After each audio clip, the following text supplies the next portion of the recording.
It is, let's call it Friday. I forgot to get the date. Friday. It's November 14th, 2025. I'm Kevin Allen from Detroit Hockey Now.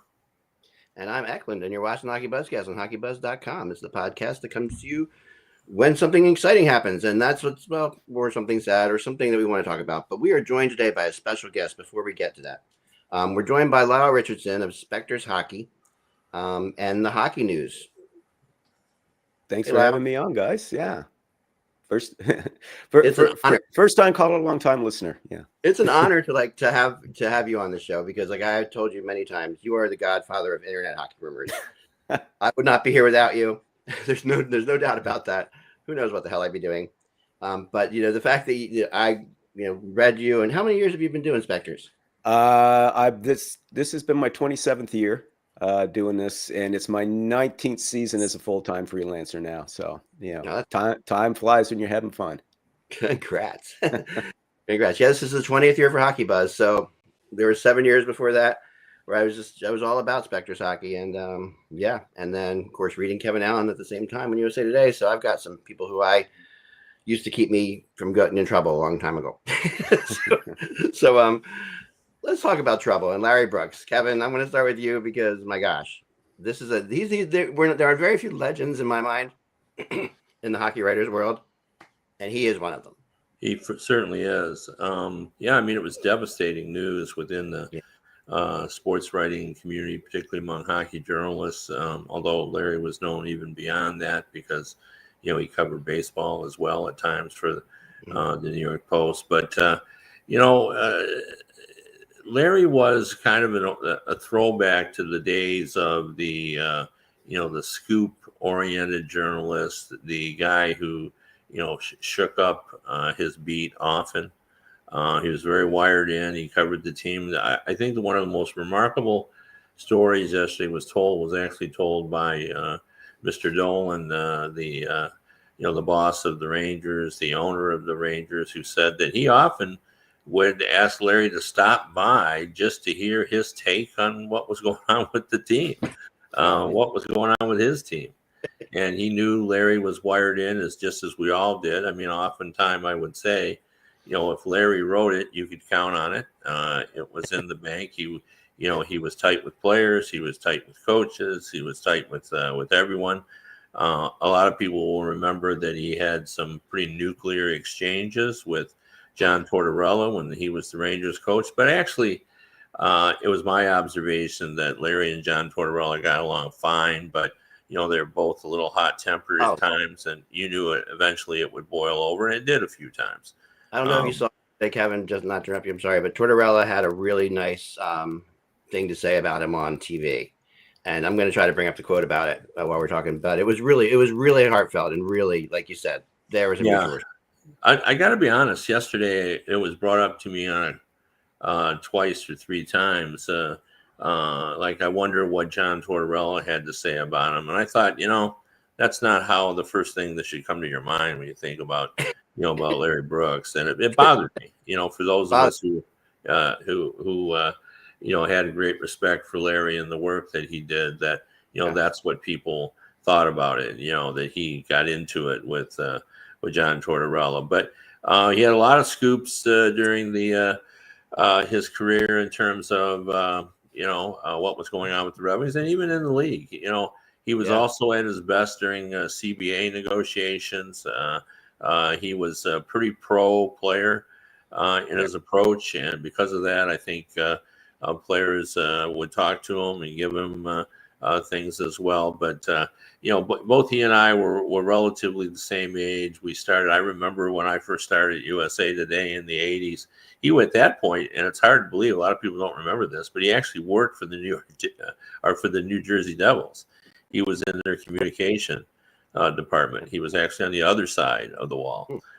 He worked there briefly and then went back and joined the media. But it was just a few years ago we caught up. I believe it was actually at a Winter Classic, and we were sitting around, just him and I. He came up and shook my hand and said, what's going on, Kevin? By then both of us were pretty far deep into our careers, and maybe we were looking at the 18th hole and stuff. And, we just started talking about the way things used to be. It was a great conversation and one that I'm always going to remember. And that's the Larry Brooks that I'm going to remember. Just, kind of talking about what we do and how we did it and how much fun it was to be a hockey writer.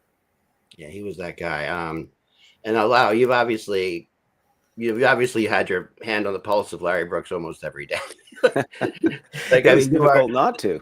Yeah, that is the opinion. You are the best at putting things and talking about what's being talked about out there at this kind of situation. What did you think of Larry as far as the scoopster goes? And just also as as a person as well. I mean, I don't know if you ever got a chance to meet him or not, but I had just a couple of brief interactions with Larry much earlier in my career when the NHL was a lot more open to letting bloggers come to places like the draft and things like that. But I was also on a couple of early podcasts, where as a guest with him too. And anytime I interacted with him, I mean, it was fine, no problem, but anything like that. The thing for me though was as somebody who read his stuff. I mean, I was always impressed by how well connected he was. I mean, Kevin, you mentioned that just one of the best connected scribes out there. There was very little that got past him. He was, as Kevin said, at his best during the CBA stuff, especially during the last two lockouts. He was pro-union, of course, and he wasn't afraid to kind of maybe like poke a bit of a thumb in the eye of the league from time to time. He didn't pull his punches. He let you know how he felt. I did not always agree. Obviously, you're never always going to agree with everything somebody writes or somebody says. I didn't always agree with some of the things that Larry wrote, but there was no question that he was passionate about the sport. He was, as I said, very well connected. He knew what was going on. And that passion and his knowledge that shone through in every column that he wrote. The Slapshots column every Sunday, that was a must read. That was, especially if you're, a rumor aggregator like me, if you will. It always used to start off, and this shows how much though the things have changed since I started doing this over 25 years ago. It used to be, there was Larry Brooks' Slapshots column. You read Al Strachan in the Toronto Sun. Red Fisher. The Red Fisher didn't traffic much in rumors, but if he told you something was happening, it was happening. Kevin Paul DuPont in Boston, guys like that used to always be, and Bruce Garriock, of course, in Ottawa. I mean, these were the guys that's why I always call my Sunday edition the Sunday Rumor Roundup, because there used to be so much stuff. It was almost like it waited till the end of the week, and then these guys just fired it all off at once. But it was a great source for rumors, but also just for CBA stuff. As I said, Larry was always my go-to during that nuclear winter of 04-05. He was the first stop for me, because he was always constantly right there, and he always seemed to have the lowdown of what was going on with the NHLPA at that time. Yeah, I mean that's an important point that Lyle made about his willingness to kind of go after people. And I think that's what made him somewhat unique. Like, as much as we all want to believe that, we'll not be, don't have any sacred cows. I think all of us who, especially with those of us who were national reporters, had people that gave us information all the time. And, it was always hard if something happened with that team and you had to criticize that team. I don't think Larry ever found it hard. He had no sacred cows. That's true. He went after the story. It was the story first. And while some of us may have had regrets, I think Larry had a better understanding of what we should be doing all the time. And really went after it. I do have a story, because Lyle reminded me of this, and I will never forget it as long as I live. In that era, when there were a lot more rumors flying around in the mainstream media, and Bruce Garriock, as Lyle pointed out, was one of the best at propagating that. And I remember specifically asking a general manager who laughed so hard when it was done, and he goes, that's a fair question. I asked him when he gave me what I thought was a scoop. I said, do you know this, or did you read this in Bruce Garriak's column? And he laughed and laughed and laughed. He goes, that's actually a fair question, because I do read his column, he said.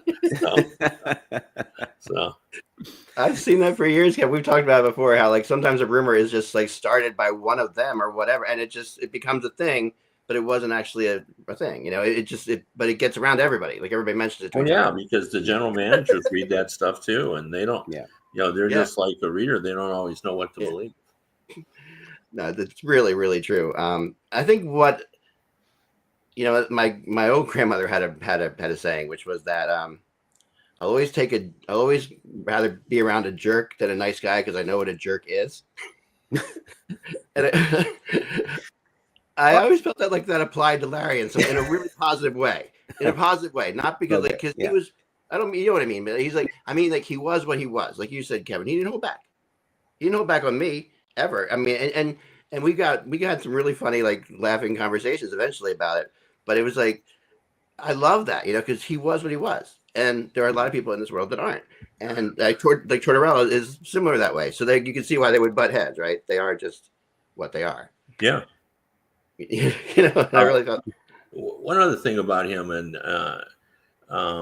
Larry was a former president of the Writers Association, and Right. I actually succeeded him. And I will tell you with a great level of honesty that when Larry would show up in a meeting, it changed the dynamic of the meeting. Yeah. Because again, he wasn't afraid to challenge general managers, and he was not afraid to challenge his colleagues.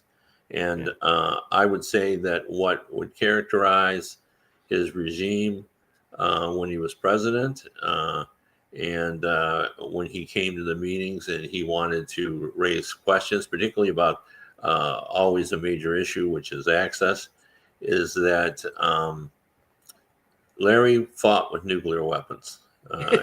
He came hard. And as I said, a lot of people, I think he intimidated people because he knew the issues. He could speak to them, and he was willing to fight for access. And, not always other writers, wanted to dig in if they believed that, maybe diplomacy was a better way to go. They didn't want to engage with Larry on those issues. Because, well, you know what it was, and this is to you, Lyle. This is to the Canadians out there. It was like he was a New Yorker going up against guys from Red Deer. And it was an obvious thing to me that when he was going to engage, the Canadian writers are very nice people. Like Lyle's one of they're just very nice, and he wasn't always going to be nice. You know what I mean? And that's the personality we sometimes like to have. Go ahead, Lyle. Sorry. Well, I wouldn't say it's a Canadian thing per se. Yes, we are nice, but we could also be rather prickly as well. Sure. Red Fisher was a great one for that. Red Fisher and Al Strachan would get in your face. For sure. I more than once. Before I started getting into doing what I'm doing. I remember they used to have on Hockey Night in Canada. They called the Satellite Hot Stove, and used to have Red Fisher and Al Strachan and John Davidson. And JD, of course, was another terrific guy for reporting the NHL news and rumors and things like that. But Red Fisher and Al Strachan sometimes would just light into JD, just merciless. And of course, JD would just laugh it off, and just, But I just think, though, but my point is being that I think we're seeing fewer of the type of journalists like Red Fisher, like Al Strachan, like Larry Brooks, because Larry very much struck me as kind of a throwback, if you will. Where nowadays, I think a lot of writers, and maybe it's just my perception. I mean, I'm not accusing anybody, but maybe they're being nice because they don't want to risk losing access. Whereas Larry had built up a reputation for not as one of the best hockey writers out there. Nobody was going to refuse him access. So he had no reason to change. But I don't know. We're just seeing fewer pundits kind of like Larry, and more that are just kind of willing not to really tread on toes too much. I think it's access. I think it's every website like there's MontrealCanadiens.com covering themselves. The PhiladelphiaFlyers.com covering themselves. So you're competing against that. And I also think that there's a cancel culture that people are afraid of, and rightfully so, because if you're going to go hard, like Larry had developed that already. That's what he was. Everybody knew that's what he was. It was good. But to me, Larry didn't make it personal. No, it never struck me when he criticized somebody. He didn't take it to a level you shouldn't go to. There are all certain lines we have you should never cross, and he never took it that way. If he criticized a player, he criticized their play. And if you acted like a jerk, he would call you a jerk. If you're going to act like it, don't be surprised if someone calls you on it. And it was great. The New Yorker talking to New Yorkers. That's really what the reality was. Like he was writing for New Yorkers. Yeah. And and he's acting. Go ahead, Kev. Well, he just fit in very well with Red Fisher and Al Strachan and that group, the guys of that era who would mix it up. I always had to remind people that these guys really loved the game. Oftentimes because they were always fighting about everything. And the only thing I would say to, the things change now, I would say what access, the access that we had in the 1980s and 90s, it isn't anything like that anymore. The idea of an open dressing room doesn't exist anymore. I remember my last year at USA Today of being in a playoff dressing room in Pittsburgh, which used to be one of the best dressing rooms in terms of access and availability of players. And we had like 7 minutes in there, and then they would say, "Coach to the podium," which was your meant the room is about to close, and it's hard to do your job in 7 minutes, and so all that has changed, and I don't know, I really feel sorry for the people now that are the head of the Writers Association, because they're fighting a battle they know they're going to lose. The league doesn't, as you pointed out, they are now covering themselves. They worry less now about the value of journalism for selling tickets and marketing and so forth. They don't kind of see it that way anymore. And because of that, we just don't have that access. But, Larry never changed. He was still doing his job, even though he was in his mid-70s, right up until this season. He was covering the Rangers. And the other thing, too, that we've not mentioned is how popular he was with his readership. Like people in Madison Square Garden, because in the old days, there was a press box that was sort of built into the corner of the lower bowl. Yep. So Larry would have to walk through the crowd to get to the press box. And, you'd hear them, "Hey, Larry," everybody knew who Brooksy was.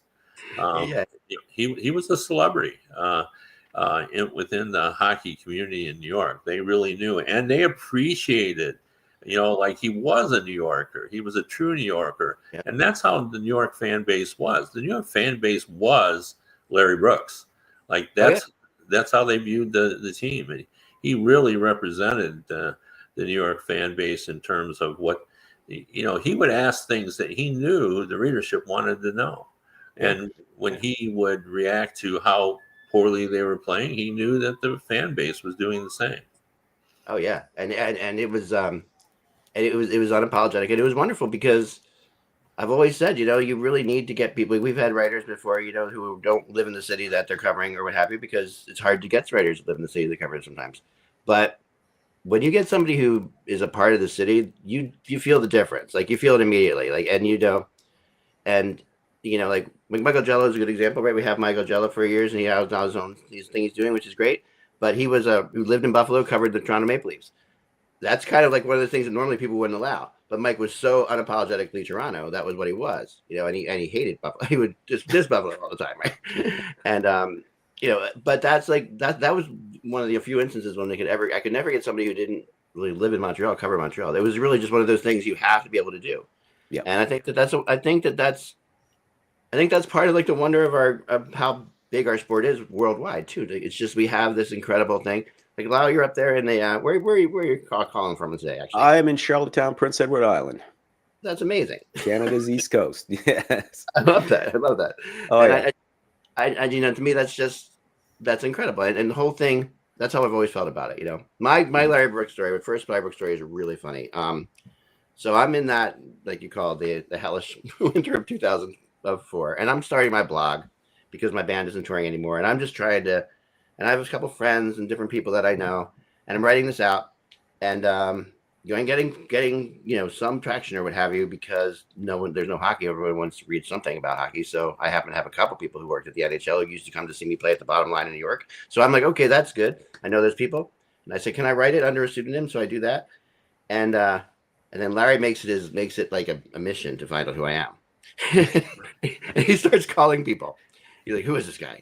Not like in a mean way, just like this was going to be his thing. Not a whole lot to do. Like we were both pro. Like I was pretty pro union as well. Like I really was kind of in the same boat. So, and he go back and forth, and then he finally wrote one time in the post. This was really frightening to me at the time.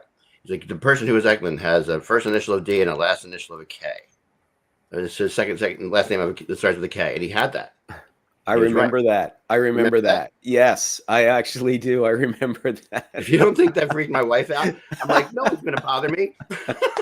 I was just trying to. I wanted to separate it from the band where I had my regular name, and I wanted it to be all different. So I'm like, okay, no one's going to bother. And then Larry had that, and it freaked me out. So I was getting people's phone numbers, and I was like, the only thing I can do is just call them, like straight up call them. And I had to try to figure out a way to call him and get in touch with him because, I didn't have, and somebody gave me his number, which was great.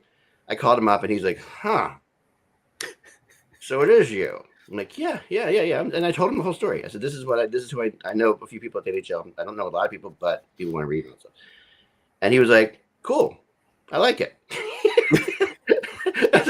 He's like, yeah, call me anytime. I'm like, okay, great. Mm-hmm. And it went from being like terrified to having made a friend. And it was really kind of it was a really cool exchange. And the other thing I remember, Kevin, that I just have to thank you for is when I came up and talked to the Professional Hockey Writers Association once, when blogging was just starting out, and they were not, it wasn't on their. It was not warm and fuzzy. It was not it was not. I was not going into a nice building. Like it wasn't. This wasn't a show where I was playing in front of 10,000 people who wanted to hear me. Yeah. This was people who just think that I am the end of their lives. Like blogging, we'll never have a blog. We'll never be on Twitter. All that stuff was being thrown around, right? And I just went up and did my best, but they liked me enough that they invited me out with you guys later. And so that was when I really got a chance to like Larry and Bruce and Mark Spector and all these guys, right on down the line when they all went to cover the NHL finals, which was exciting. That's when I would meet all these people. And thanks to you, mainly you would introduce me to them. And it was, and I remember Larry in those situations, just being a normal guy, he was just him. Yeah. One thing I will say that I learned with Larry, and this is at the draft in Montreal, don't hover near his table talking loudly about where y'all are going to go to the club, which bar you're going to afterwards when he's on deadline. Because we got a very short blast and a withering look that just told us let's just move on down here. Yeah. And then we watched him do his two fingers just flying. So but that's awesome. But and that's that's how it, and that's all that's changed a lot. I mean, Kevin, you tell about like you had to put your stories through phones that you had to connect to things and Yeah. I mean, I started on a typewriter. I go way back in the 1970s, and then you use every football press box and hockey arena had a telecopier, and it would 6 minutes a page to send your typewritten stories to back to the main office where they would typeset them and move them in. And then we went to the Radio Shacks, which today, believe it or not, are still they're like cockroaches, those Radio Shack computers. I found one in my basement about 2 years ago. Yeah. Now, it was 51 years old. I put 2 batteries in it and fired it up, and that little cursor lit right up, and I could see that little 3 lines of type, where you had to type your story in it. But in order to get that story in, you had couplers, which you fastened to the receiver and the voice of the phone. Of an actual. Then you push a button, it would make a weird, and then it would go across the telephone line and into your office. And sometimes So you like made 2 devices together, basically. yeah. Well, you're mating them for sure. But the crazy part of it is if you had to make sure, and once couplers got a little old, the suction didn't form right. So if you looked around any press box about 45 minutes after a game, there would be people standing up, holding one end of the phone and pressing down on it, pushing the other one down like this, and they'd look just trying. It's like the old rabbit ears on television. As hard as you can push it together. Just trying to get the right place to put them where they would actually work. So yeah, it was a while. Like, it wasn't like immediate. Like it took a while to actually info up, right? I mean, no, it take a while, and you had to make sure you had it right. But I wanted to bring up something else too that came up. I think is interesting about talking about John Davidson, and back then, reporter style was very important about how you went about your business. And I admired John Davidson on television because he was the first that I can remember doing this. Is that a lot of television people didn't want to present necessarily an accurate picture of what was actually happening. They knew a lot more than they wanted to say because they didn't want the players. They were usually ex-players. They didn't want the players to be mad at them. So it was hard on them. It's just human nature. You don't want your friends to be mad about the way you're sort of doing your job. But John Davidson was the first I remember. He found a way to tell the true story in such a way that he wouldn't offend the players. And the way he would do it is if a guy wasn't, doing a good job defensively and a goal was scored, instead of just pointing out that the guy had made an awful play, he would say, I know John Smith, and John Smith would be first to tell you that was a horrible play. He's embarrassed by that. And he'll tell me that right after the game when I go see him. That's the way he would do it. He would just put it on the player as if the player is such an honest player that he knows that he did that. And he would be willing, if he was here, he would tell you that. So I guess it was very effective. So technically he's the guy who began the concept of the goalie's going to want that back. Yeah, that's exactly right. The similar type thing. Exactly. You hear it all the time, right? Like he's going to want that one back. Yeah. Sure. Well, the other thing I remember, I wonder if Lyle remembers this too. I don't know when it was, and I always tell people, I think it was a Tuesday night and a game against Winnipeg. But we used to always run to the television to see the replay of the goal because we were going to talk about the great offensive play that had been made. But on a Tuesday night in the middle of February in a Winnipeg game, every reporter ran to the television, and instead of talking about the great play it was meant, he said, who made that mistake? Like, who left that guy open? And then after that, after we started running to the television, we never talked about the offensive play. We talked about how did that guy get open? Why was he able to score that goal? And, it was guys like Jacques Lemaire and all the defensive-minded coaches that sort of changed the way reporters looked at the game as well. Like, I say this all the time, the great photo of Guy Lafleur, scoring that great goal, coming over the blue line and ripping that shot past Gilles Gilbert. That's, everybody's, oh, what an incredible goal. He ripped the shot hard. If that happened in a game today, we would be saying Gilbert was terribly out of position. He wasn't set for the shot. That shot should have been stopped. They didn't pick up the trailer. Yeah, Lemaire's across the line. I can almost hear Don Cherry go, now look at here, speed up. Okay, now look here. Lemaire's over the blue, does the drop pack. Where is the guy covering the trailer? Yeah. The 50-foot shot. Like, what's he doing giving up a 50-foot shot? I mean, it just changed. And there was really no explanation for it other than the fact is that coaching had changed. That, there was a greater emphasis on defense, a lot more talking about it. And then now, I tell people, I missed the 80s. And you know why I missed it? Because of the mistakes. We had a lot of mistakes in the 80s defensively. And because of that, we scored more goals. And they were dynamic goals because guys would fall down and the guys would get in alone, skating backwards. When I started covering the league, Lyle, I would estimate about 15% of the players could one-time the puck. That's what I would say. Yari Curry was so exceptional because he was so much better than everyone at one-timing the puck. Yeah. Now, the worst defenseman on the worst team is an excellent one-timer. Oh, yeah. Yeah. Absolutely. Oh, it's so true. I mean, and I'll say something, Kevin. I think that this whole thing has gone further, and this whole thing of who makes the mistake is now a part of the of unfortunate negativity of the internet. Like people want to talk about what's wrong with their team. Like we had a really crazy thing going on in Philly this week, in Flyers Twitter. I don't know if you guys heard about it or it was just so Sean Couturier comes out and says something about Matvei Michkov. About Michkov, yeah. Yeah, so now Michkov, he went back home this summer to Russia and probably shouldn't have. He should have stayed here and worked out. But he went home to Russia, and the Flyers let him go because of cultural changes. He's a young kid. Let him go back home. Let him feel better, which I totally understand. But while he was there, he came back not in cardio shape. And he said he had a broken ankle, which no one believes. But anyway, that's neither here nor there. So, and he's been playing poorly, but he started to pick up his game. So Couturier comes out and says, yeah, if he keeps playing like this, it'll be good. He's got to learn that he can't do certain things. He can't cheat as much as he's been cheating. He's got to, when you're not playing well, you got to find other ways to help the team win. Just straight up captain talk in my mind, like nothing crazy. Yep.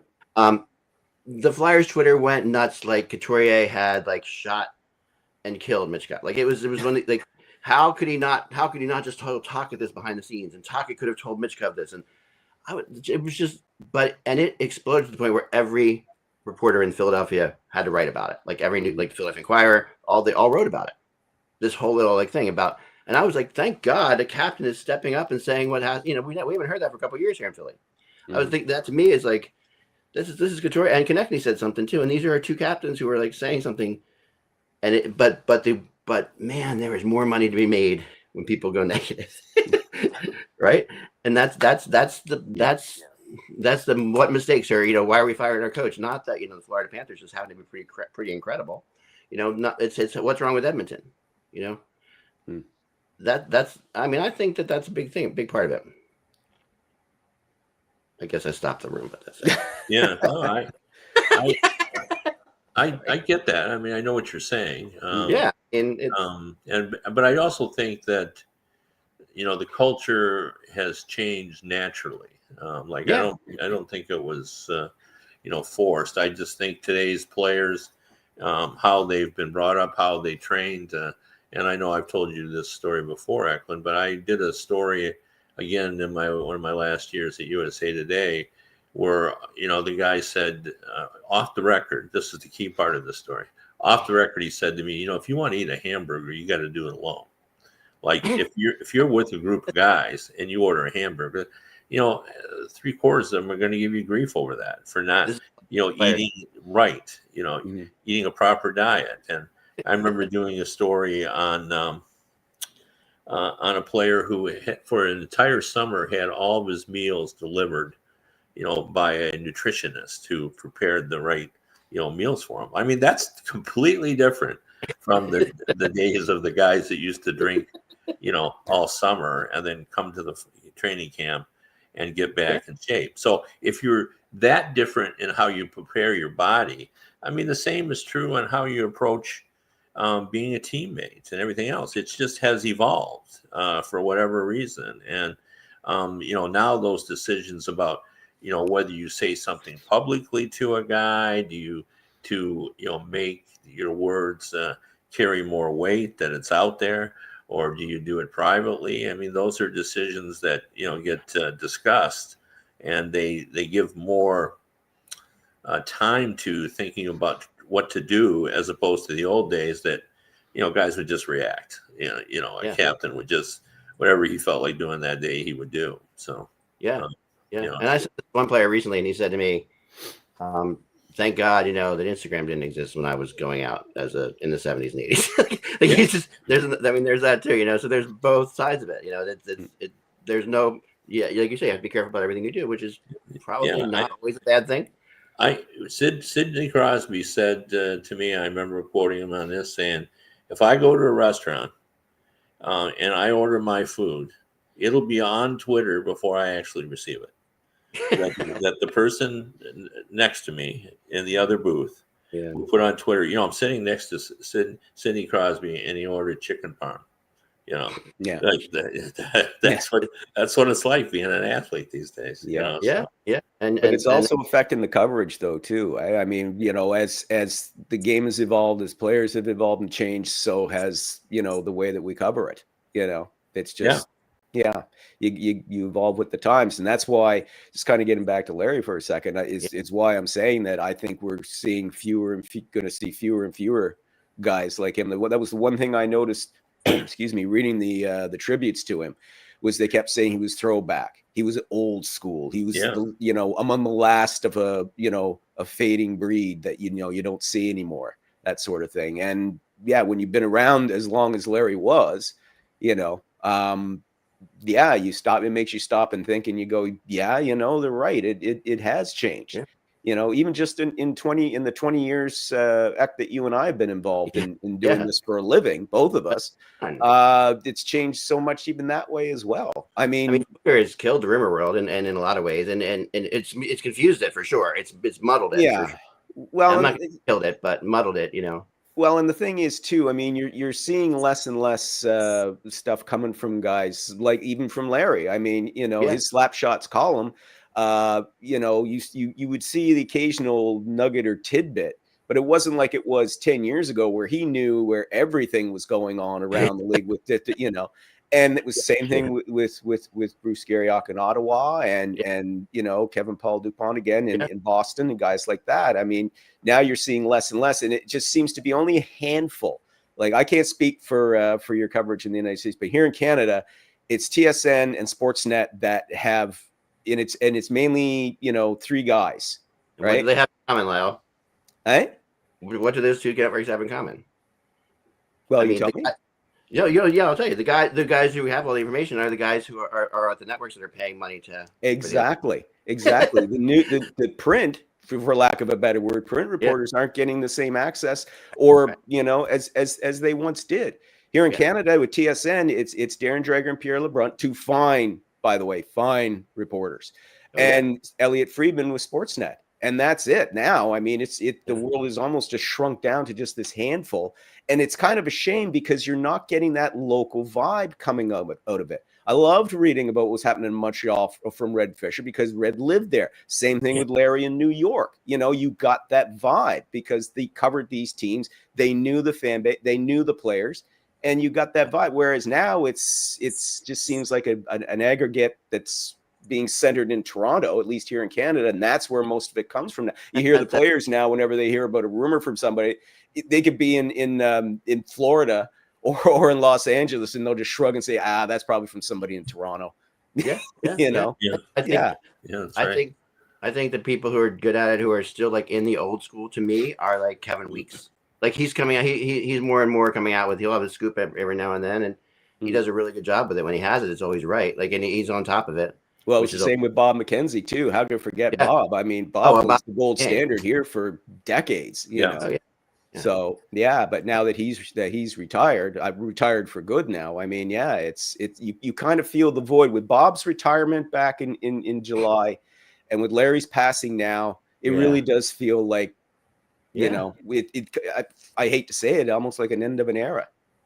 Yeah, I agree. I think it is the end of an era, but Elliot Friedman and Pierre LeBrun are, still relatively young in terms of that. So we'll have them around, but as you pointed out, there's just a few of them, and then, much of today's rumors, I know that's certainly true in our organization, where we print Elliot Friedman, Pierre LeBrun stuff and rehash it as if the trade has happened, because we know, they're wired in and they have it. Yes. And I think there's less effort now to confirm. Like it almost feels like the new generation of reporters is willing to just accept that this is the way it will work. Friedman and LeBron will get the rumors that it's about to happen, and then we just wait for the transaction to occur. Yeah. That's no, you're right. I mean, I've been in that situation too, where I'm sitting there and I'm I know the trade's gonna happen, but maybe it's something with a source that I might have a good connection with, like Philly or Nashville or someplace like that. So my whole thing now is, can I get one of the players that's involved before anyone else says it? I can talk to them. I'm like, you're making this trade. Just give me something about it. Like, give me a player or anything, And it doesn't. I mean, we all remember before the trade call, right? That concept of before the trade call.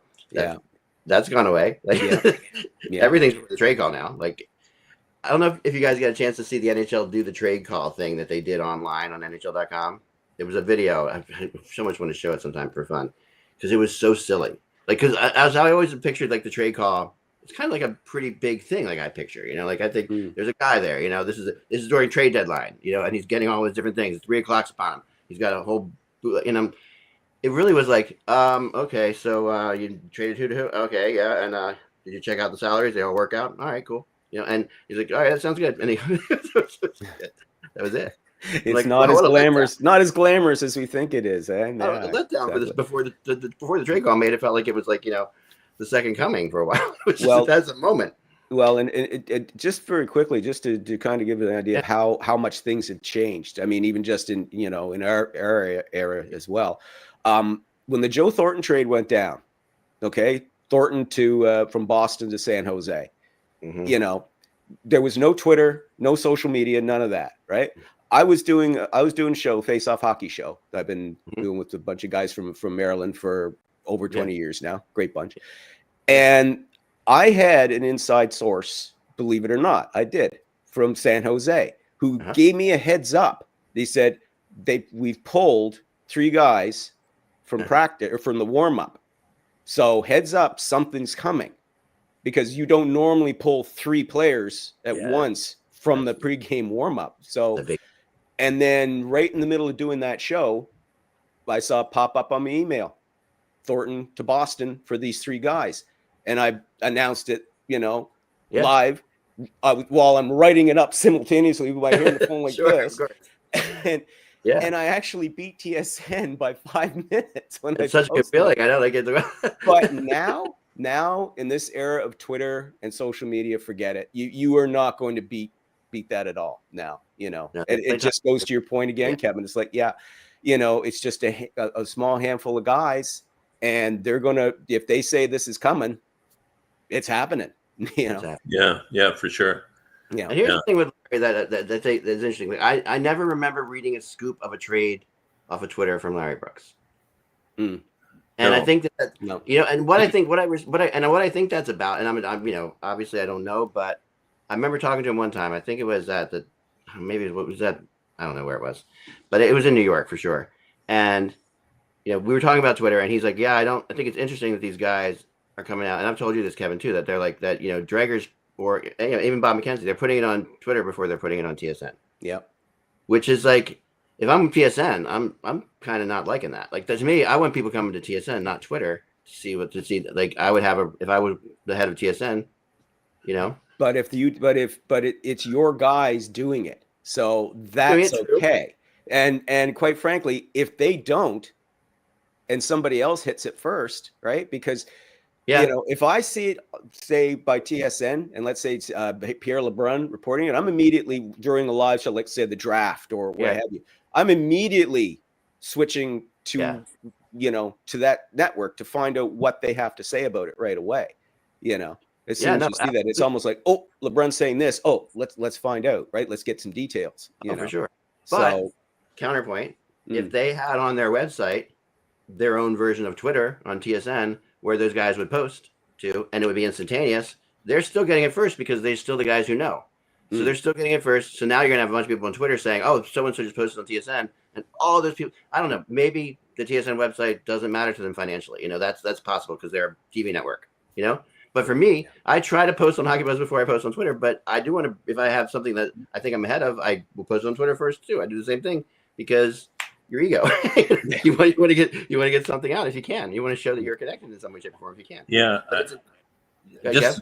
Just to talk about, because we sort of glossed over in his retirement, isn't that old, but Bob McKenzie, it's hard to describe the impact that he had, particularly on trade deadline day. Like I would joke, and Bob always loved it when I would joke about this, that it was almost an NHL rule that before you made the trade call, that you had to call Bob McKenzie and tell him about the trade before it happened.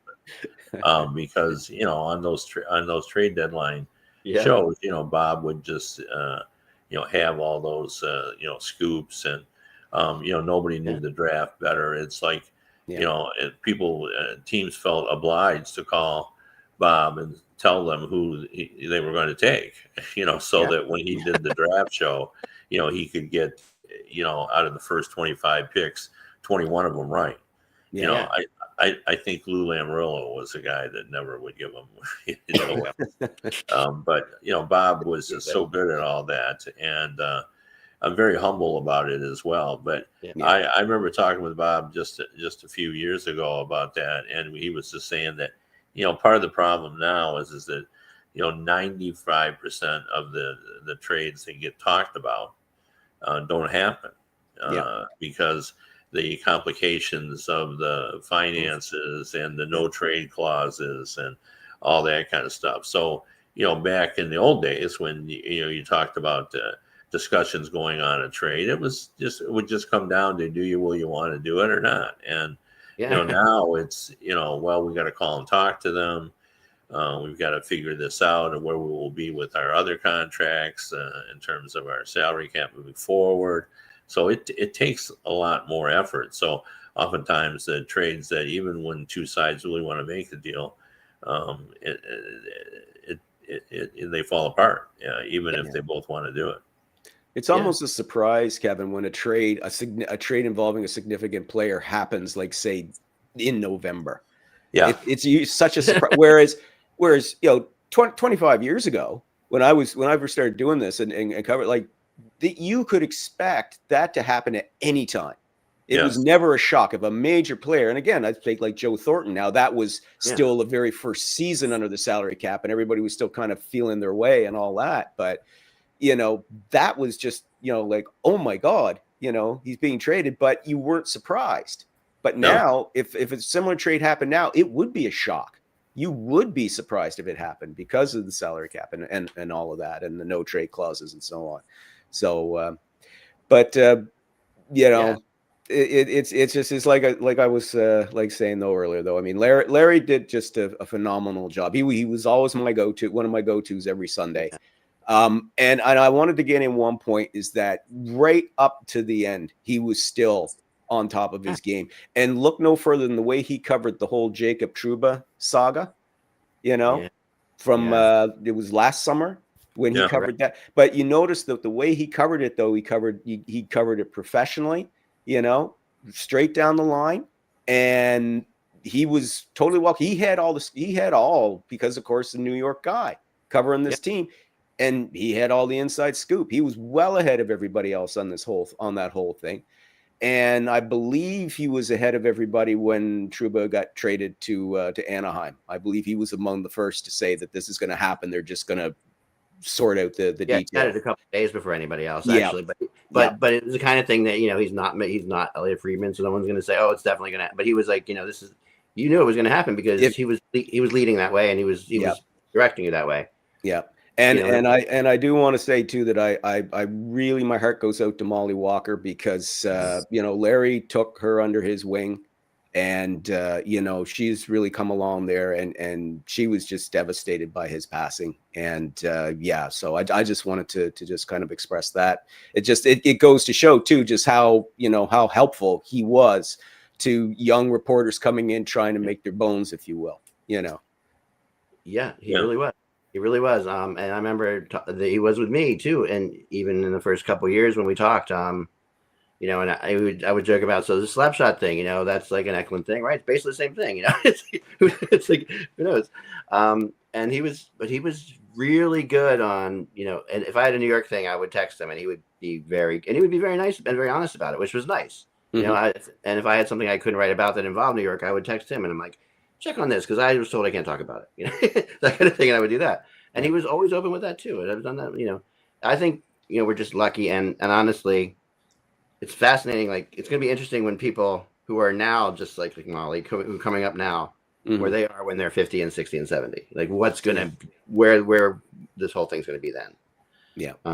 Because I really hope it's not the teams covering themselves. Like I have a real issue with that. And a funny story that we can go on, end on this, but perhaps. So there's a guy in Philly who used to be like one of the guys who would compete with me, trying to beat me on a story in Philly, which was always fun. We have a fun time with it. It's always cool. And then he got hired by the PhiladelphiaFlyer.com. And this is 10 years ago. He got hired by, this is not Bill Meltzer, who was working for me still at the time, but this is another guy. I got hired by PhiladelphiaFlyers.com, and we're in the media room before a game, and he comes in and he names, he says, Claude Giroux is going to be the next captain. I'm breaking the story. And I looked at him, I'm like, cool. I'm like, but you work for the Flyers. I'm like, that's a call to press release. and that's really a press release. That's not a scoop. I'm not really breaking the story.